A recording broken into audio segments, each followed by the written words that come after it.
Que tous les journalistes font de la politique, comme le dit Éric Oui, Zemmour. ça c'est incontestable. Toute personne qui prend la parole sur la scène publique fait de la politique. Enfin, il ne faut pas perdre de temps dans ces débats-là. Dieudonné a été condamné pour incitation à la haine raciale. Depuis, il n'est invité nulle part.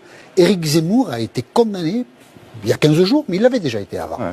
Bon, on a fait semblant de ne pas le voir avant, mais là on le voit là maintenant, on ne peut pas dire qu'on ne le voit pas, on le voit. Il a été condamné pour incitation à la haine religieuse. Donc comment expliquer que Dieudonné n'a plus droit à la parole dans la société française?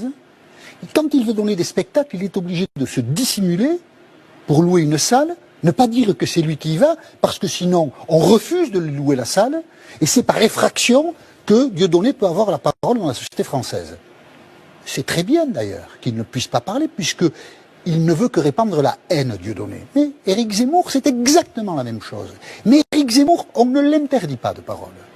Ses employeurs ne le lâchent pas. Alors, RTL, c'est une sortie en sifflet avec une mauvaise foi. RTL a défendu Éric Zemmour dans des moments où il ne l'était pas. Bref, Le Figaro continue, CNews va peut-être le faire. Il y a deux poids, deux mesures dans la société.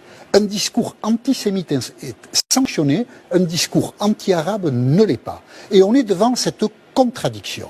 Et très peu de gens ont la simplicité de dire que quelqu'un qui est condamné par la justice, qui est donc un délinquant, parce que l'opinion qu'émet, enfin, du moins les propos que tient Éric Zemmour, ce n'est pas une opinion d'après la justice, c'est un acte délictueux. Il est condamné. Eh bien, on continue à lui donner la parole. Parce que, au fond, dire du mal des musulmans, de l'islam et des arabes, comme le dit dans le sujet, mais il représente un quart ou un cinquième des gens, eh ben, voilà, on fait ça à la quantité. Comme il représente beaucoup de gens, on ne va pas l'interdire de parole. Eh bien, c'est un raisonnement stupide, bête. Les propos d'Éric Zemmour samedi, quand il dit que nous sommes en face d'un remplacement d'un peuple par un autre peuple, c'est un propos revanchard.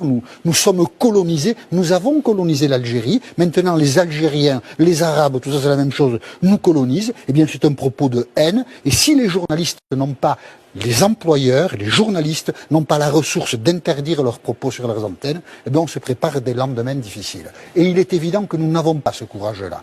Évident.